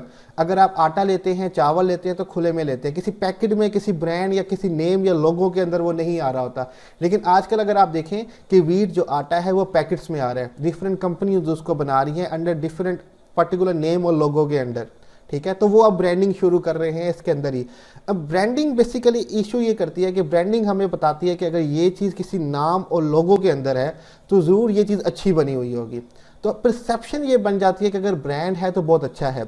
अब ब्रांड अच्छा है इट्स मीन कि उसकी ब्रांड इक्विटी ज़्यादा है, कि उसकी वैल्यू ज़्यादा है, लोग उसको जानते बहुत हैं। अब वो ब्रांड इक्विटी होती क्या है हम आगे डिस्कस करेंगे। जिसकी इक्विटी ज़्यादा होगी हम कहते हैं कि ये ब्रांड बहुत अच्छा है, जिसकी ब्रांड इक्विटी कम होगी हम कहते हैं कि ये ब्रांड तो है ही नहीं। बेसिकली होता वो भी ब्रांड है लेकिन उसकी वैल्यू इक्विटी नहीं होती, दैट इज़ वाई हम उसको ब्रांड कंसीडर ही नहीं कर रहे होते, लेकिन होता वो भी ब्रांड है, ठीक है। तो आई होप आपको यहाँ पे ब्रांड का जो कॉन्सेप्ट है वो क्लियर हुआ होगा अच्छा खासा कि ब्रांड होता क्या है। व्हेन कोई भी कंपनी, पर्टिकुलर कंपनी जो है कोई भी प्रोडक्ट और सर्विस अंडर पर्टिकुलर नेम और लोगो बनाती है वो बेसिकली ब्रांड कहलाता है, ठीक है। डिफरेंट परसेप्शन लोगों ने फैलाई हुई है ब्रांड के बारे में, लेकिन जिस ब्रांड की वैल्यू ज़्यादा होती है इट्स मीन उसकी इक्विटी ज़्यादा है, कि इसलिए लोग उसको अहमियत बहुत ज़्यादा दे रहे हैं। तो बेसिकली यहाँ पे हमारा जो लेक्चर है व्हाट इज़ ब्रांड वो कंप्लीट हो जाता है। इस स्लाइड्स का लिंक जो है वो मैं डिस्क्रिप्शन में दे दूंगा, आप वहाँ से कॉपी कर सकते हैं और कोई भी क्वेश्चन पूछना तो आप कमेंट में पूछ सकते हैं।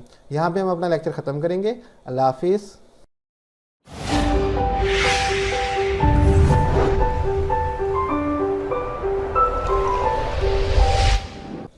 Hello everyone, welcome to another lecture of marketing and today our topic is what is brand equity। के ब्रांड इक्विटी क्या होती है आज हम उसके बारे में स्टडी करेंगे। सबसे पहले हम देखते हैं कि इक्विटी का मीनिंग क्या होता है। अगर आप अकाउंटिंग की टर्म में इक्विटी का मीनिंग देखेंगे तो आपको पता चलेगा इक्विटी का मीनिंग होता है हक या हिस्सा। अगर आप मार्केटिंग टर्म्स में इक्विटी का मीनिंग देखेंगे तो आपको पता चलेगा इक्विटी का मीनिंग होता है वैल्यू, कदर या अहमियत। तो brand equity is a marketing term that describe brands value. Brand equity basically marketing term है जो डिस्क्राइब करती है ब्रांड की वैल्यू को, मीन्स जो बयान करती है ब्रांड की अहमियत को, उसकी कदर कितनी है। Value is determined by consumer perception of and experience with the brand. अब ये वैल्यू जो है ब्रांड की ये पता किस तरह से चलेगी, by the consumer perception of brand, कि कंज्यूमर का ख्याल क्या है, उसकी परसेप्शन क्या है toward the brand, and experience with the brand, और उसका एक्सपीरियंस तजुर्बा क्या रहा है ब्रांड के साथ। अगर उसकी परसेप्शन और एक्सपीरियंस अच्छा होगा ब्रांड के साथ तो ब्रांड की इक्विटी, ब्रांड की वैल्यू ज़्यादा होगी। In other word brand equity is a differential effect. दूसरी ज़बान में जो ब्रांड इक्विटी है, ब्रांड की वैल्यू है, ये डिफरेंशियल इफेक्ट होता है। बेसिकली ये कंज्यूमर के परचेजिंग रिजल्ट में तफरीक लेके आता है, फ़र्क लेके आता है। जैसे कि that knowing a brand name may affect the customer response toward the product, कि अगर ब्रांड का नेम आपको पता हो और उसकी इक्विटी हो, उसकी वैल्यू ज़्यादा हो तो कस्टमर के रिस्पॉन्स में toward the product automatic change आ जाएगा। जैसे कि सपोज कर लें कि किसी के घर में एलईडी लगी हुई है और अगर आप उसको जांचना चाहते हैं, उसका एनालिसिस करना चाहते हैं, इवैल्यूएशन करना चाहते हैं तो आप पूछते हैं कि ये किस ब्रांड का प्रोडक्ट है। और अगर आपको कहता है कि ये सैमसंग या सोनी है, अगर आपके परसेप्शन उसके लिए बेहतर है और आपका एक्सपीरियंस सैमसंग और सोनी की तरफ अच्छा हुआ है तो आप उसको वैल्यूएट किए बगैर कहेंगे ये तो बहुत ही अच्छा प्रोडक्ट है। मीन्स कि अगर किसी भी ब्रांड की इक्विटी ज़्यादा है तो उसका जो सिर्फ नाम ही है वो कस्टमर के रिस्पॉन्स में चेंज लेके आ जाता है। सपोज आप मोबाइल परचेस करने गए हैं और अगर आपके माइंड में, आपकी परसेप्शन में एक सैमसंग एक ऐसा ब्रांड है जिसकी इक्विटी बहुत ज़्यादा है और वो आपको कहता है कि ये सैमसंग का प्रोडक्ट है, तो जस्ट उसका नाम ही आपके कस्टमर के रिस्पॉन्स में चेंज लेके आ जाएगा। तो brand equity basically differential effect इस तरह से कहा जाता है कि वो कस्टमर के रिस्पॉन्स में चेंज लेके आ जाता है। If people think highly of brand it has positive brand equity. अगर कोई भी शख्स ब्रांड के बारे में ज़्यादा अच्छा सोचता है, यहाँ पे थिंक की जगह थिंक आएगा कि वो हाईली थिंक करता है ब्रांड के बारे में, अच्छा सोचता है, तो इस मीन कि ब्रांड की जो इक्विटी है वो पॉजिटिव है, कि उसकी वैल्यू जो है वो पॉजिटिव में जा रही है। आगे हम चलते हैं, ब्रांड इक्विटी कंटिन्यू कर रहे हैं। Brand strength can be measured on the basis of 4 consumer perception dimension. अब जो ब्रांड की स्ट्रेंथ है, ताकत है, उसको मेजर किया जा सकता है, उसकी पैमाइश की जा सकती है किस बुनियाद पे? कंज्यूमर की 4 परसेप्शन डिमेंशन हैं, कि 4 ख्यालात की डिमेंशन हैं, हम उसकी बिना पे ब्रांड की स्ट्रेंथ को मेजर करते हैं। सबसे पहले differentiation, what make the brand different from other in value, कि वो क्या चीज़ है जो ब्रांड को डिफ्रेंशिएट करता है दूसरे प्रोडक्ट से वैल्यू में, अहमियत में, कदर में, कि क्या ऐसी वैल्यू जो है वो आपका ब्रांड दे रहा है जो डिफ्रेंशिएट करता है उसको दूसरे प्रोडक्ट से या दूसरे ब्रांड से। ये चीज़ जो है ये ब्रांड इक्विटी पैदा करने में बहुत अहम किरदार अदा करती है। सेकंड, रेलिवेंस, इसका ताल्लुक क्या होगा, how consumer feel it meets their need, कि कंज्यूमर किस तरह से इसका ताल्लुक बनाएगा कि वो ब्रांड जो है उनकी नीड से, ज़रूरियात से और उनकी वांट से पूरा मैच करता है, ठीक है, उनकी ज़रूरियात को मीट करता है, उनको मिलता है। ये जो चीज़ है ये ब्रांड इक्विटी जनरेट करने में बहुत मददगार साबित होती है। Knowledge, how much consumer know about the brand, कि कितना कंज्यूमर जानता है ब्रांड के मुतालिक। अक्सर ब्रांड्स होते हैं जिसके बारे में कंज्यूमर को कोई इन्फॉर्मेशन ही नहीं होती, तो जितना वो ज़्यादा और बेहतर जानेगा ब्रांड को, उतनी ब्रांड की इक्विटी जो है वो बढ़ेगी। स्टीम, स्टीम का मीनिंग होता है इज्जत देना, respect. How highly consumer regard, consider and respect the brand, कितना हाईली जो कंज्यूमर है वो ब्रांड को कंसीडर करता है और रिस्पेक्ट देता है, मीन्स कि कितना हाईली वो सोचता है ब्रांड के बारे में। अगर वो ज़्यादा इज्जत देता होगा तो इट्स मीन कि ब्रांड की इक्विटी ऑटोमेटिक जो है वो इंक्रीज़ हो रही होगी, और वो दूसरों को भी बताता है इस इक्विटी के बारे में कि ये ब्रांड इस ब्रांड से ज़्यादा बेहतर है। डैट इज़ हाउ वो बता रहा होता है कि वो इस ब्रांड की कितनी रिस्पेक्ट करता है, कितनी कदर करता है। Brand with strong brand equity rate high on all this dimension, जो भी ब्रांड होगा उसकी इक्विटी जो हाई होगी वो इन तमाम डिमेंशंस में बहुत ही अच्छा काम कर रहा होगा। मीन्स कि जब तक कोई ब्रांड इन चारों डिमेंशन में बेहतर काम नहीं करेगा उसकी इक्विटी कभी भी स्ट्रॉन्ग नहीं हो पाएगी, ठीक है। तो बेसिकली ब्रांड इक्विटी जो है वो ब्रांड की वैल्यू है। अब वो वैल्यू कैसे क्रिएट होती है? सबसे पहले डिफ्रेंशिएशन करना है कि आपका ब्रांड दूसरे ब्रांड से मुख्तलिफ कैसे है। रेलिवेंस, कि वो कैसे आपकी नीड्स एंड वांट्स को मीट कर पा रहा है। नॉलेज, कि कंज्यूमर आपके ब्रांड के बारे में कितना जानता है। स्टीम, वो कितना आपके ब्रांड को रिस्पेक्ट देता है। ये ब्रांड की इक्विटी को डिफाइन करता है। आगे हम चलते हैं ब्रांड इक्विटी एडवांटेजेस, कि फ़ायदा क्या होता है ब्रांड इक्विटी का। जब कोई कस्टमर ब्रांड इक्विटी मीन्स के ब्रांड को वैल्यू बहुत ज़्यादा दे, किसी ब्रांड की इक्विटी बहुत हाई हो, तो उसका फ़ायदा क्या होता है? Powerful brand enjoy high level of consumer brand awareness and loyalty. अब जो पावरफुल ब्रांड होते हैं वो एंजॉय करते हैं high level of consumer brand awareness and loyalty. एक तो वो कंज्यूमर जो है वो ब्रांड के बारे में बहुत कुछ जानते हैं, उनको अच्छी खासी अवेयरनेस होती है। सेकंड, वो लॉयल होते हैं, वफादार होते हैं ब्रांड के साथ। जिन ब्रांड्स की इक्विटी ज़्यादा होती है उनके बारे में कंज्यूमर को इन्फॉर्मेशन भी, अवेयरनेस भी ज़्यादा होती है और वो वफादार भी होते हैं। Company can charge more for the product, जिन ब्रांड की इक्विटी ज़्यादा होती है कंपनी उनके प्राइस हाईली चार्ज कर सकते हैं। जैसे कि अगर हम सेल फ़ोन की कंपनीज देखें, सैमसंग और हमारे यहाँ एप्पल हैं जिनकी ब्रांड इक्विटी बहुत ज़्यादा है, तो वो हाईली चार्ज करते हैं अपने प्रोडक्ट को, क्योंकि कस्टमर जो है वो पे करने के लिए रेडी होता है। The equity can be transfer to the line extension. अब जो इक्विटी है, वैल्यू जो है वो ट्रांसफ़र भी की जाती है दूसरे प्रोडक्ट्स को सेम ब्रांड के अंदर, ठीक है। लाइक अगर सैमसंग के अगर आप बात करते हैं कि सेल फोन की इक्विटी बहुत ज़्यादा है, तो वो ट्रांसफ़र कर सकता है उसको अपनी एलईडीज़ के अंदर भी, मीन्स कि उसको एक्सटेंशन में भी फैला रहा है उस इक्विटी को। अगर सपोज कर लें कि हायर का एसी बहुत अच्छा है, तो वो उसको वॉशिंग मशीन वगैरह में भी, ओवन के अंदर भी लेके जा सकता है कि उसकी इक्विटी जो वैल्यू है वो दूसरे प्रोडक्ट तक भी पहुँच रही है। It can help boost a company stock price. अब ब्रांड इक्विटी जो है वो कंपनी के जो स्टॉक के प्राइस है इनको भी हाई लेके जा सकती है, ब्रांड के स्टॉक शेयर्स को भी हाई लेके जा सकती है, स्टॉक के प्राइस को भी इंक्रीज कर सकती है। Help against the price competition, जिनकी ब्रांड इक्विटी बहुत ज़्यादा होती है वो प्राइस कंपटीशन के मसले से दूर रहते हैं कि उनको कम्पीट नहीं करना पड़ता दूसरे ब्रांड से। अगर आप देखें Oppo, Vivo, Huawei, Tecno, Infinix वगैरह, ये जितनी भी मोबाइल्स कंपनी ये आपस में कम्पीट कर रही हैं, लेकिन एप्पल और सैमसंग को इनसे कम्पीट नहीं करना पड़ता बिकॉज उनकी ब्रांड इक्विटी बहुत ज़्यादा होती है। तो ये बेसिकली एडवांटेजेस होते हैं ब्रांड इक्विटी के। तो हमने देखा कि ब्रांड इक्विटी बेसिकली क्या होती है, उसको किस तरह से ब्रांड इक्विटी या ब्रांड को स्ट्रॉन्ग बनाया जाता है, उसकी 4 कंज्यूमर की परसेप्शन डिमेंशन हैं वो होना बहुत ज़रूरी है, और ब्रांड इक्विटी के एडवांटेजेस क्या क्या होते हैं। आई होप कि ब्रांड इक्विटी का कॉन्सेप्ट क्लियर हुआ होगा आपको यहाँ पे। अगर कोई भी क्वेश्चन हो तो आप कमेंट में पूछ सकते हैं। इस स्लाइड्स का लिंक मैं डिस्क्रिप्शन में दे दूंगा, आप वहाँ से कॉपी कर सकते हैं। तो यहाँ पे हम अपना लेक्चर ख़त्म करेंगे। अल्लाह हाफिज़।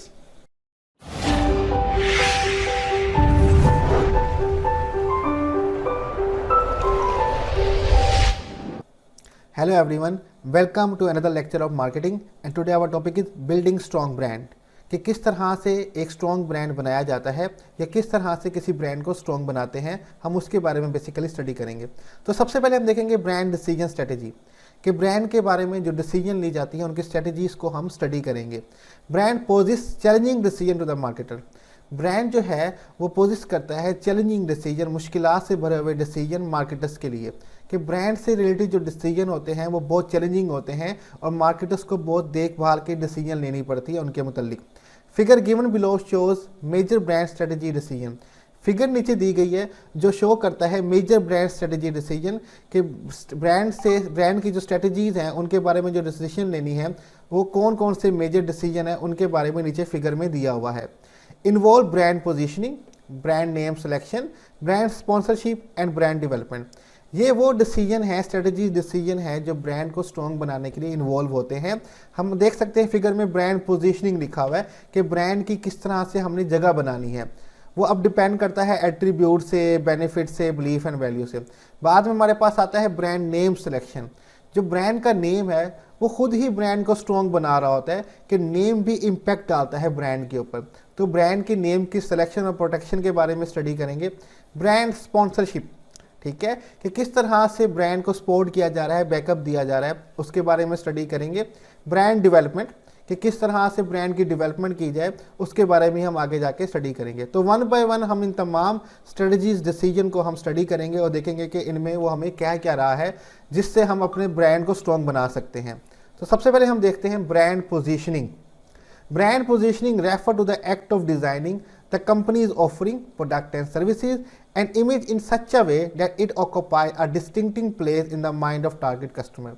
अब ब्रांड पोजीशनिंग जो है ये रेफर करता है act of designing the companies offering, product and services and image in such a way that it occupy distinct place, कि हमें कंपनी की जो ऑफरिंग है, मीन जो कंपनी ऑफर कर रहा है प्रोडक्ट और सर्विसेज को, और उसका जो इमेज है उसको इस तरह से डिज़ाइन करना है कि वो ऑक्यूपाई करे, जगह बनाए, एक डिफरेंट डिस्टिंक्टिव प्लेस बनाए कस्टमर के माइंड के अंदर, कि यार इस तरह से उनके प्रोडक्ट और सर्विसेज को डिज़ाइन करना है और इस तरह से कंपनी का इमेज बनाना है कि कस्टमर के माइंड में वो एक अलग जगह बनाए एज़ कम्पेयर टू दूसरे ब्रांड से।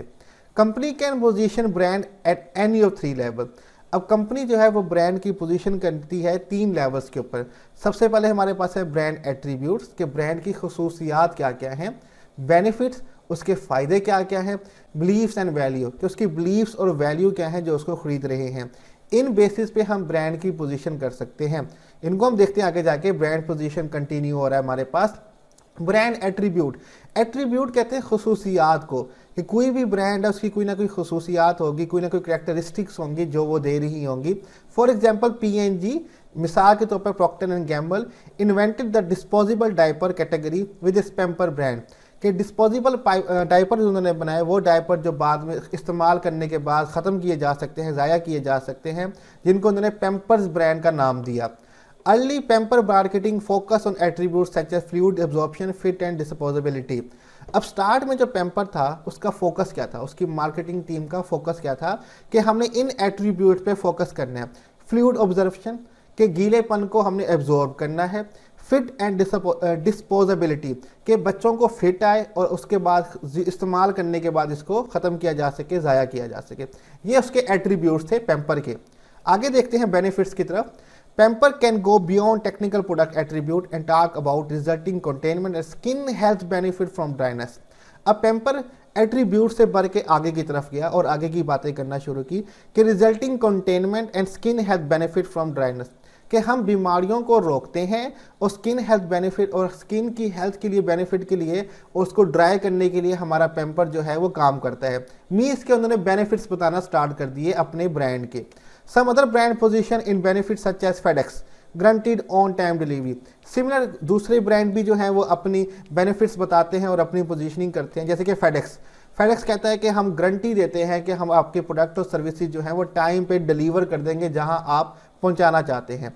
सिमिलर पीएनजी भी इस तरह बात करता है कि हमारा जो प्रोडक्ट है वो आपको ड्राइनेस देगा और आपकी स्किन के लिए बड़ा बेनिफिट रहेगा, यानी कि बच्चों की स्किन के लिए बहुत बेनिफिट रहेगा। नेक्स्ट हमारे पास आता है पोजीशनिंग के लिए बिलीफ एंड वैल्यू। ऐसे कस्टमर्स होते हैं जो किसी ब्रांड के ऊपर बिलीव कर लेते हैं और उनकी वैल्यूज़ को ही वो जानते हैं, किसी और को वो मानना चाहते ही नहीं है। जैसे कुछ लोगों का एक ब्लाइंड बिलीफ है एप्पल आईफोन के ऊपर, एप्पल कंपनी के आईफोन के ऊपर, कि वो उन्हीं को पसंद करते हैं, वो किसी और को ख़रीदना चाहते ही नहीं है। Brand are position on strong belief and value. Brand को पोजीशन किया जाता है स्ट्रॉन्ग बिलीफ एंड वैल्यूज़ के ऊपर, यकीन के ऊपर, वैल्यू सेटिस्फेक्शन के ऊपर। Successful brand Apple Cadbury engage customer on deep emotional level. अब जो ब्रांड है लाइक एप्पल और कैडबरी, ये इंगेज करते हैं कस्टमर को इमोशनल लेवल पे। जो हमारे कस्टमर हैं वो उनके साथ इमोशनल होते हैं। लाइक अगर कैडबरी की बात करें, जब भी अगर आप खुशी का इवेंट देखेंगे या आप वैलेंटाइन डे देखेंगे या किसी को बर्थडे विश करना होगा तो चॉकलेट साथ देना लाजमी है और वो कैडबरी की देना लाजमी है। पीपल इमोशनली अटैच हैं इन ब्रांड के साथ। According to P&G Pamper mean much more than just containment and dryness. अब जो पीएनजी है उनका मानना है हमारा जो पेम्पर है वो जस्ट कंटेनमेंट और ड्राइनेस के लिए नहीं है, लोग इस पे अलग सा यकीन रखते हैं, डेट इज़ वाई वो हमारे प्रोडक्ट यूज़ करते हैं। तो इस तरह से ब्रांड की खसूसियात की बेस पे, ब्रांड एट्रीब्यूट्स, उसकी बेनिफिट की बेस पे और बिलीफ और वैल्यू की बेस पे हम ब्रांड की पोजीशनिंग कर सकते हैं और इस तरह से हमारा ब्रांड जो है वो स्ट्रॉन्ग हो सकता है। नेक्स्ट हम देखते हैं हमारे पास है ब्रांड नेम सिलेक्शन। ब्रांड का नेम जो है वो बहुत इम्पैक्ट डालता है ब्रांड के ऊपर। A good name can add success to the product. एक अच्छा नाम प्रोडक्ट को कामयाब बना सकता है या उसमें कामयाबी जमा कर सकता है। However finding the best brand name is difficult task. लेकिन किसी भी ब्रांड का एक अच्छा नाम फाइंड करना, ढूंढना एक मुश्किल टास्क है। Desirable qualities for the brand name include following. ये खसूसियात, डिज़ायरेबल क्वालिटी, जो क्वालिटीज़ हमें ब्रांड नेम के अंदर चाहिए वो ये हैं जो नीचे मेंशन की गई हैं। It should suggest something about product benefit and quality such as Fair and Lovely. कि जो ब्रांड का नेम है वो सजेस्ट करे something about products benefits and quality, कि प्रोडक्ट्स के बेनिफिट्स क्या हैं और प्रोडक्ट की क्वालिटीज़ मयार क्या हैं उसके बारे में उसको बताना चाहिए। Just such as Fair and Lovely. अब नाम के अंदर ही पता चल रहा है कि ये फेयर एंड लवली के आपको गोरा बनाएगा और प्यारा बनाएगा। ठीक है, कि ब्रांड का जो नेम है वही बता रहा है कि उसका बेनिफिट क्या होगा और उसकी क्वालिटीज़ क्या हैं। It should easy to pronounce, recognise and remember such as Tide, Nirma, Jio. ऐसा नाम होना चाहिए जिसको प्रोनाउंस करना, जिसको बोलना आसान हो, रिकॉग्नाइज जो आराम से पहचाना जाए और जिसको याद किया जा सके। जैसे कि टाइड है, निरमा है, जियो है, ये ऐसे नाम है जो हर ज़बान में याद किए जा सकते हैं और ईजिली याद किए जा सकते हैं। उसके बाद the brand name should be distinctive such as Indica, Lexus. Brand name जो है वो दूसरों से मुख्तलिफ होना चाहिए, उसका फ़र्क होना चाहिए। जैसे कि इंडिका, लेक्सिस, ये ऑटोमोबाइल्स कंपनी के ब्रांड्स के नाम है, ये नाम दूसरों से बिल्कुल डिफरेंट हैं और ये इनकी अपनी अलग पहचान है और अलग मीनिंग है। तो इसलिए इस तरह का नाम होना चाहिए जो दूसरे ब्रांड से टोटली डिफरेंट और डिस्टिंक्टिव हो। आगे हम चलते हैं, ब्रांड नेम सिलेक्शन कंटिन्यू हो रहा है। Brand name should be extendable such as Amazon.com began as online book seller but now use into other category. Brand का नेम जो है वो एक्सटेंडेबल होना चाहिए।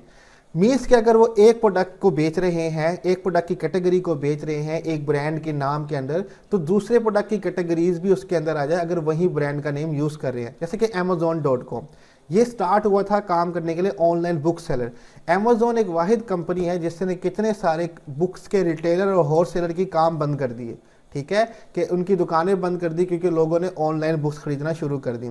तो इसने स्टार्ट किया था as a online book seller. अब बहुत सी कैटेगरीज की चीज़ें Amazon पे आपको मिल जाती हैं। सिमिलर एक जैसे कि सैमसंग एक कंपनी है, वो मोबाइल फ़ोन भी बेचती है, वो LEDs भी बेचते हैं, वो डिफरेंट और काम भी करते हैं।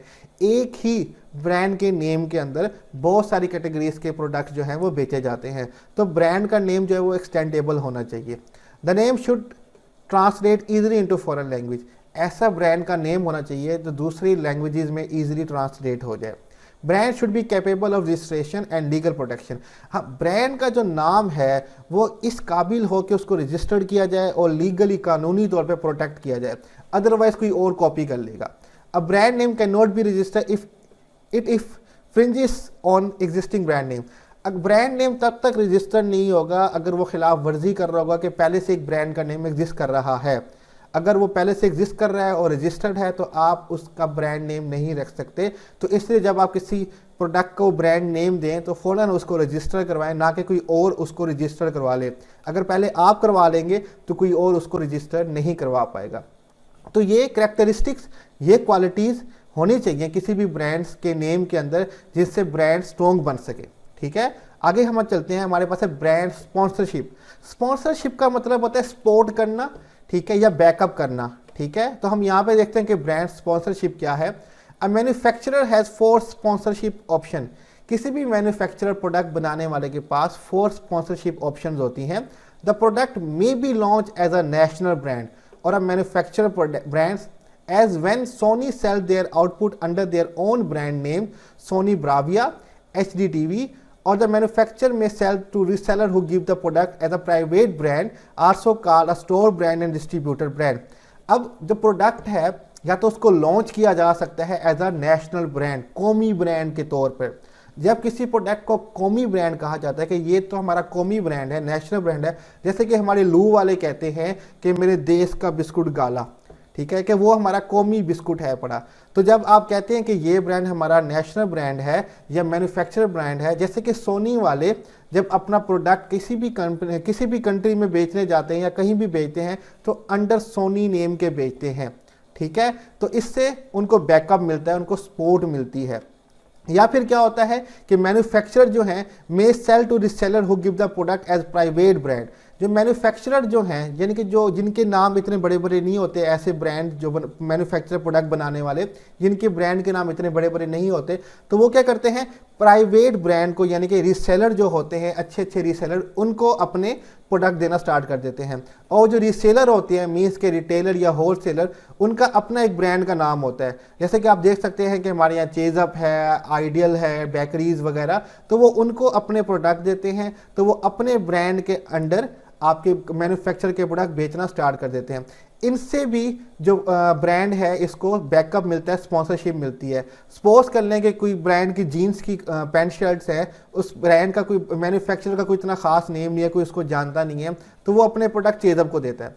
तो चेज़अप एक अपना खुद से ब्रांड है, तो वो क्या करता है कि उन कपड़ों को, उन पैंट्स को, उन प्रोडक्ट्स को अपने नेम के अंडर बेचना स्टार्ट कर देता है, जिससे ब्रांड को स्पॉन्सरशिप मिलती है, बैकअप मिलता है। Other market license brand, finally 2 company can join forces and co brand product. कुछ कंपनीज ऐसी करती हैं कि वो लाइसेंस दे देते हैं अपना दूसरी कंपनीज को कि वे हमारे नाम के अंडर अपना प्रोडक्ट और सर्विसेज बेच सकते हैं।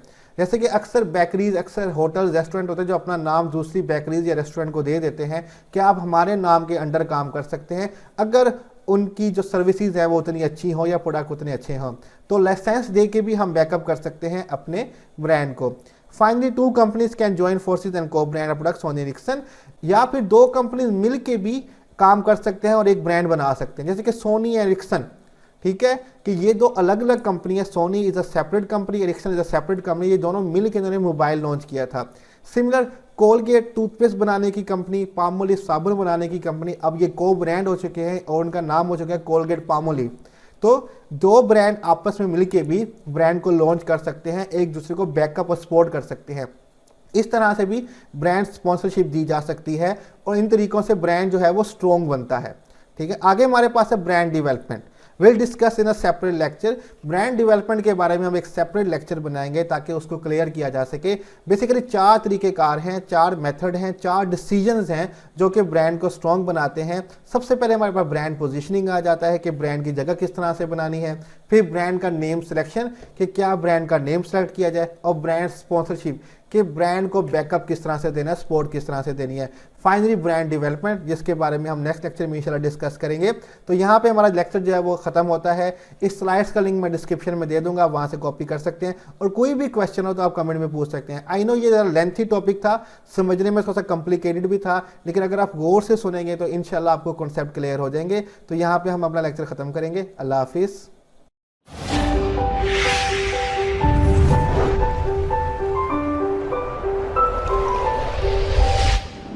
Hello everyone, welcome to another lecture of marketing and today our topic is brand development. Brand development basically building strong brand की डिसीजन स्ट्रेटजी का लास्ट डिसीजन है जिसको आज हम डिस्कस करेंगे। पहले जो थे हम डिसीजन वो हम डिस्कस कर चुके हैं, तो हम देखेंगे कि ब्रांड डेवलपमेंट क्या होती है। ब्रांड डेवलपमेंट का मतलब है ब्रांड को तरक्की देना, ब्रांड में बेहतरी लेके आना। A company has 4 choices when it come to developing brand. Company के पास 4 चॉइसेस होते हैं जब बात आती है ब्रांड की डेवलपिंग की या ब्रांड की डेवलपमेंट की। It can introduce line extension, company introduce कर सकती है line extension, brand extension, multi brand और न्यू ब्रांड। अब ये होते क्या है हम इसके बारे में डिस्कस करते हैं और डिस्क्राइब करने की कोशिश करते हैं। यहाँ पे नीचे आपको एक डायग्राम नज़र आ रही होगी। यहाँ पे ऊपर हमारे पास प्रोडक्ट कैटेगरी लिखा हुआ है कि प्रोडक्ट की किस्म क्या है, एग्जिस्टिंग और न्यू। क्या पुरानी किस्म के प्रोडक्ट हैं जो करंट मौजूद हैं, एग्जिस्ट करते हैं, या न्यू किस्म के प्रोडक्ट हैं, न्यू कैटेगरी है प्रोडक्ट की। अगर आप लेफ्ट साइड पे देखें हमारे पास ब्रांड नेम है एग्जिस्टिंग और न्यू। क्या एग्जिस्टिंग करंट ब्रांड नेम है या न्यू ब्रांड नेम है, इनकी बेस पे हम line extension, brand extension, multi brand, new brand को डिफ्रेंशिएट करते हैं। सपोज के प्रोडक्ट कैटेगरी, प्रोडक्ट की किस्म एग्जिस्टिंग है, करंट है और ब्रांड नेम भी एग्जिस्टिंग है, इसको हम कहते हैं लाइन एक्सटेंशन। कि हम एक जैसे एक किस्म के प्रोडक्ट और बनाते जा रहे हैं और उनको सेम ब्रांड का नेम दे रहे हैं, तो ये लाइन एक्सटेंशन कहलाएगी। अगर प्रोडक्ट कैटेगरी न्यू है, सपोज के प्रोडक्ट कैटेगरी न्यू है कि नए किस्म के हम प्रोडक्ट बना रहे हैं लेकिन ब्रांड नेम हम उनको वही करंट वाला दे रहे हैं, तो इसको कहते हैं ब्रांड एक्सटेंशन। सपोज के प्रोडक्ट कैटेगरी एग्जिस्टिंग है कि प्रोडक्ट की किस्म जो हम बना रहे हैं वो पहले जैसे जो प्रोडक्ट बना रहे हैं वैसे ही बना रहे हैं। सपोज के शैम्पू ही बना रहे हैं अलग अलग किस्म के और उनको ब्रांड नेम न्यू हम देते जा रहे हैं, तो ये मल्टी ब्रांड कहलाएगा। सपोज के प्रोडक्ट कैटेगरी भी न्यू है कि प्रोडक्ट की किस्म भी न्यू है और ब्रांड उसका नाम भी नया है, तो ये न्यू ब्रांड कहलाएगा। हम इन चारों को एक एक करके देखेंगे विद एग्जांपल, ताकि प्रॉपर स्टडी हो सके कि लाइन एक्सटेंशन क्या होती है, ब्रांड एक्सटेंशन क्या होती है, मल्टी ब्रांड्स क्या होते हैं, न्यू ब्रांड क्या होता है। तो सबसे पहले हम देखते हैं line extension. Line extension occur when company extend existing brand name to new form, colours, size, ingredient और flavour of an existing product category. Line extension तब अकर होती है जब कंपनी एक्सटेंड करती है एग्जिस्टिंग ब्रांड नेम, अपना एक ही ब्रांड नेम जो करंट ब्रांड नेम है उसको एक्सटेंड करती है to new form, colour, size, ingredient और flavour of existing product category. कि एक एग्जिस्टिंग प्रोडक्ट की कैटेगरी ये किस्म है लेकिन उसमें हम नए किस्म के उसी प्रोडक्ट की किस्म में डिफरेंट लेके आ रहे हैं, थोड़ा थोड़ा, कि जूते बना रहे हैं या एक ड्रिंक बना रहे हैं लेकिन उसके साइज में, उसके इंग्रेडिएंट में, उसके फ्लेवर में, उसकी फॉर्म में चेंज आ रही है, लेकिन प्रोडक्ट कैटेगरी सेम ही है और उनको हम सेम ब्रांड का नेम दे रहे हैं, तो ये लाइन एक्सटेंशन कहलाती है। एग्जांपल देखते हैं। Bata, one of the oldest footwear brand in most countries. Bata एक बहुत ही पुराना फुटवेयर कंपनी है, जूते बनाने की कंपनी है, बहुत सारी कंट्रीज में वो काम करती है। Has expanded its footwear line to includes regular shoes, premium shoes, sports shoes, sandal, socks and other wear. अब जो बाटा है उसने एक्सपैंड किया है इट्स फुटवेयर लाइन, अपनी जूतों को ये लाइन को एक्सपैंड किया, फैलाया है, इंक्लूड किया उसमें रेगुलर शूज, आम रूटीन में पहनने वाले जूते, प्रीमियम शूज, किसी खास वक्त, किसी खास इवेंट पे पहनने वाले जूते, स्पोर्ट्स शूज, खेल के मैदान में पहनने वाले जूते, सैंडल्स, सॉक्स के साथ पहनने वाले जूते, या कोई और फुटवेयर। अब उन्होंने अपने प्रोडक्ट कैटेगरी की लाइन को एक्सपैंड किया है जो कि एक ही है, जूते बनाना, और सबको अपना वही ब्रांड का नेम जो एक को देते बाकियों को भी दे रहे हैं, तो ये हमारे पास लाइन एक्सटेंशन कहलाती है। नेक्स्ट हमारे पास है brand extension. A brand extension extended a current brand name to new और modify product in new category. अब ब्रांड एक्सटेंशन तब एक्सटेंड होती है जब कंपनी अपना करंट ब्रांड नेम अपने न्यू प्रोडक्ट की कैटेगरी को दे। मीन्स के प्रोडक्ट की कैटेगरी किस्म जो है वो चेंज हो रही है लेकिन ब्रांड नेम वही है।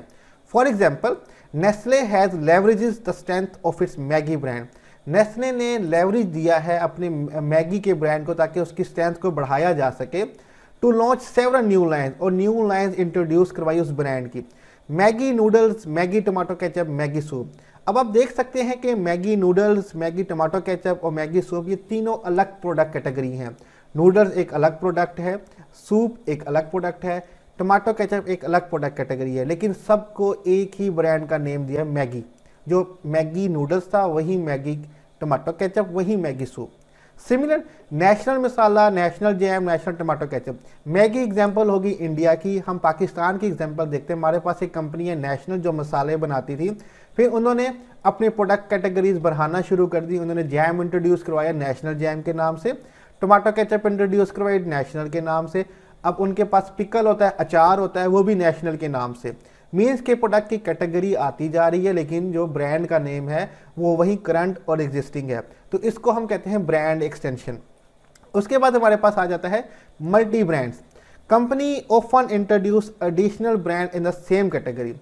अक्सर बाज़ औक़ात कंपनी जो होती हैं अपने सेम ब्रांड नेम देते हैं new product categories, new brand name देते हैं सेम कैटेगरीज को। मीन्स के प्रोडक्ट एक जैसे बना रहे हैं, थोड़ी बहुत चेंजिंग करके, और उनको न्यू ब्रांड का नेम दे रहे हैं। Unilever and Procter and Gamble P&G markets many different brand in each of their product category. बहुत सारे ब्रांड इंट्रोड्यूस करवाते हैं अपनी एक जैसी कैटेगरीज, प्रोडक्ट कैटेगरीज के अंदर।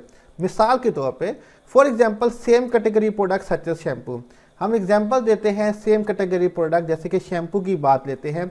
Pakistan Unilever introduce multi brand such as Sunsilk shampoo, Lifebuoy shampoo, Clear anti dandruff shampoo etcetera. अब पाकिस्तान यूनिलीवर जो है वो मल्टी ब्रांड इंट्रोड्यूस करवा रहे हैं शैम्पू के, जैसे कि सनसिल्क शैम्पू, जैसे कि लाइफबॉय शैम्पू या clear anti dandruff shampoo etcetera. कि प्रोडक्ट की कैटेगरी सेम है, सबके सब शैम्पू हैं with little bit different benefits या कैरेक्टरिस्टिक्स, लेकिन क्या उनको सबको नया ब्रांड नेम दिया हुआ है। इसके बाद हमारे पास आ जाता है new brands. A company might believe that the power of its existing brand name is waving. Company ये सोच सकती है कि उसके एग्जिस्टिंग ब्रांड नेम का जो पावर है वो ऐसा ऐसा ख़त्म हो जा रही है, and new brand name is needed, और नया ब्रांड की नेम की ज़रूरत है। और it may create a new brand name when it enter a new product category for which none of the companies current brand name are appropriate. या company कोई नई प्रोडक्ट कैटेगरी बना सकती है और वो चाहती है उसको हम नया ब्रांड नेम दें, कि एग्जिस्टिंग ब्रांड नेम जो है वो उस प्रोडक्ट कैटेगरी के लिए सही नहीं है, तो इसके लिए वो नया ब्रांड नेम लेके आ सकती है।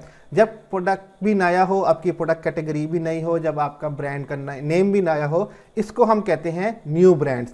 फॉर एग्जाम्पल, मिसाल के तौर पे Tata Motors created the separate S brand, कि टाटा मोटर ने क्रिएट किया एक separate S brand target toward small transporter और those who have just started their transport business. Tata basically automobile company है जो कार वगैरह बनाती है। उन्होंने एक अपना सेपरेट ब्रांड इंट्रोड्यूस किया जिसको उन्होंने नाम दिया एस, ठीक है, जो कि टारगेट करती है स्मॉल ट्रांसपोर्टर को, कि स्मॉल ट्रांसपोर्टर जो सामान यहाँ से वहाँ लेके जाते हैं उनको टारगेट करती है। और उन्होंने ये बनाया बेसिकली उन लोगों के लिए जो नया ट्रांसपोर्ट का बिजनेस स्टार्ट करते हैं, अभी अभी न्यू जो होता है छोटा बिजनेस, तो उनके लिए एक अलग कैटेगरी की उन्होंने कार्स बनाई और उनको ब्रांड का नेम भी नया दिया, जैसे कि एस। उनकी एक फैमिली छोटी कार भी जिसको टाटा नैनो वो कहते हैं, 4 लोगों के लिए सस्ती कार। तो इस तरह से वो नई कैटेगरीज की प्रोडक्ट बनाते हैं, उनको नया ब्रांड का नेम देते हैं। जब प्रोडक्ट की कैटेगरी भी नया हो और नाम भी नया, उसको न्यू ब्रांड कहा जाता है। तो इन 4 चॉइसेस के थ्रू ब्रांड की डेवलपमेंट की जाती है। अगर कोई भी क्वेश्चन रह गया हो तो आप वो पूछ सकते हैं कमेंट्स के अंदर। इस स्लाइड्स का लिंक मैं डिस्क्रिप्शन में दे दूंगा, आप वहाँ से कॉपी भी कर सकते हैं, और कोई भी क्वेश्चन हो तो आप पूछ सकते हैं। यहाँ पे हम अपना लेक्चर ख़त्म करेंगे। अल्लाह हाफिज़।